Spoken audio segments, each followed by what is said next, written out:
அனைவருக்கும் வணக்கம். பன்னரியம்மன் ஆஸ்ட்ரோ தளத்தின் வாயிலாக உங்களை தொடர்பு கொள்வதில் மகிழ்ச்சி.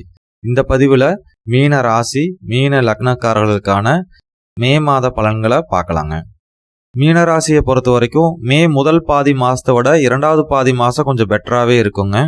அதாவது சூரியன் மேச ராசிலேருந்து ரிஷப ராசிக்கு இடம்பெயர்ந்ததுக்கு அப்புறம் கொஞ்சம் பெட்டரா ஃபீல் பண்ணுவீங்க. வைகாசி மாசம் முதல்ல இருந்தேங்க.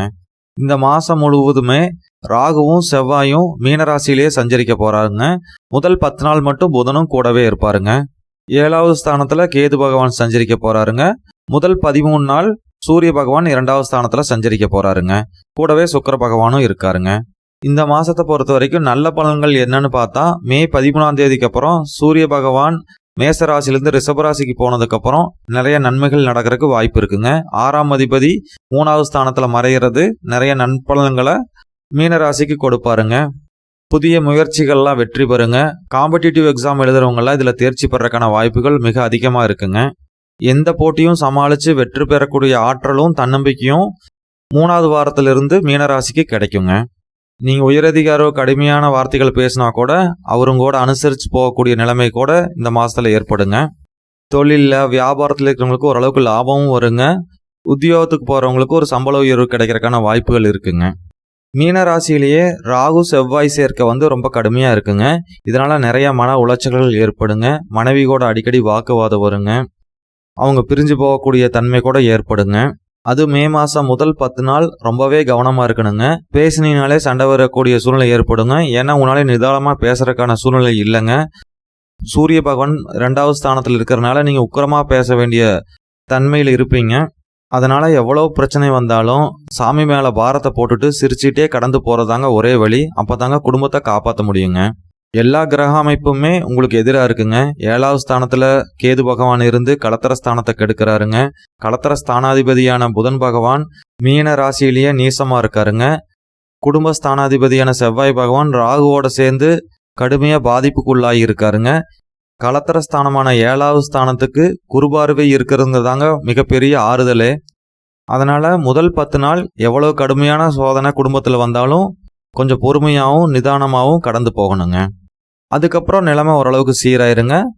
இருந்தாலும் இந்த மாதம் முழுசுமே கொஞ்சம் பாதுகாப்பாக இருக்கிறது ரொம்ப நல்லதுங்க. இந்த மாதத்தை எப்படியாவது ஓட்டிட்டிங்கன்னா கொஞ்சம் கொஞ்சமாக பிரச்சனைகள் குறைய ஆரம்பிச்சிருங்க. பிரிஞ்சு போன மனைவி கூட சேர வேண்டிய சூழ்நிலைகள் கூட பின்னாடி ஏற்படுறதுக்கான வாய்ப்புகள் இருக்குங்க. அது மட்டும் இல்லைங்க, ராகு செவ்வாய் சேர்க்க மீனராசிலேயே இருக்கிறது மன அழுத்தத்தை கொடுக்குங்க. இனம் புரியாத கோபம் வருங்க. உங்களை வேகமாக முடிவெடுக்க வைக்குங்க. தேவையில்லாத தப்பான முடிவுகள் எடுக்க வைக்குங்க. அதனால் இந்த மாதம் முழுசுமே பெரிய முடிவுகள் எடுக்கிறத தவிர்க்கிறது ரொம்ப நல்லதுங்க. பொருளாதாரத்தை பொறுத்த வரைக்கும் லாபங்கள் இருந்தாலும் கூடவே செலவுகளும் நிறையா இருக்குங்க. அதாவது அனாவசிய செலவாகிறதுக்கு தாங்க அதிக வாய்ப்பு இருக்குது. அதனால் புத்திசாலித்தனமாக தங்கம் வாங்கி வைக்கிறது ரொம்ப நல்லதுங்க. அதே போல் ராகு பகவானோட செவ்வாய் பகவான் சேர்க்கை பெற்றிருக்கனால நிலம் புலம் வாங்குறதுனா கொஞ்சம் யோசிச்சு வாங்கணுங்க. இல்லைன்னா ஏதாவது பிரச்சனைக்குரிய நிலம் உங்கள் கைக்கு வர்றதுக்கான வாய்ப்புகள் இருக்குங்க. அதுலேயும் கொஞ்சம் கவனமாக இருக்கணுங்க.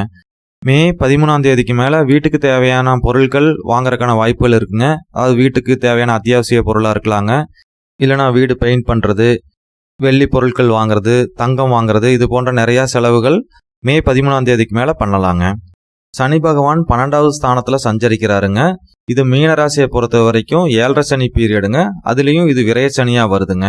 அதனால் நிறையா விரயங்கள் ஆகிறதுக்கு வாய்ப்பு இருக்குங்க. அதுலேயும் சனி பகவான் ஆட்சி பலத்தோட கும்பராசியில் சஞ்சரிக்கிறாருங்க. அதனால் நிறைய விரயங்களை கொடுப்பாருங்க. தேவையில்லாத நஷ்டங்கள் ஏற்படுத்துவாருங்க. தொழிலை அதிக முதலீடு போட்டு பெருசு பண்ணிங்கன்னா நிறைய நஷ்டத்தை ஏற்படுத்துறதுக்கான வாய்ப்புகள் இருக்குங்க. ஆரோக்கியத்துலேயும் கவனமாக இருக்கணுங்க. ஆரோக்கிய குறைபாடுனால நிறைய செலவுகள் ஏற்படுங்க. அது உங்களுக்காக இருக்கலாம், இல்லை உங்கள் மனைவிக்காக இருக்கலாம், இல்லை குடும்பத்தில் யாருக்காக கூட இருக்கலாங்க. அதனால் குடும்ப உறுப்பினர் அனைவருமே உடல் ஆரோக்கிய விஷயத்தில் கவனமாக இருக்கணுங்க. இந்த காலகட்டங்களில் நிம்மதியாக தூக்கமே வராதுங்க. ஏதோ ஒரு மன உளைச்சலை ஏற்படுத்திகிட்டே இருப்பாருங்க விரயஸ்தானத்தில் இருக்கிற சனி பகவான்.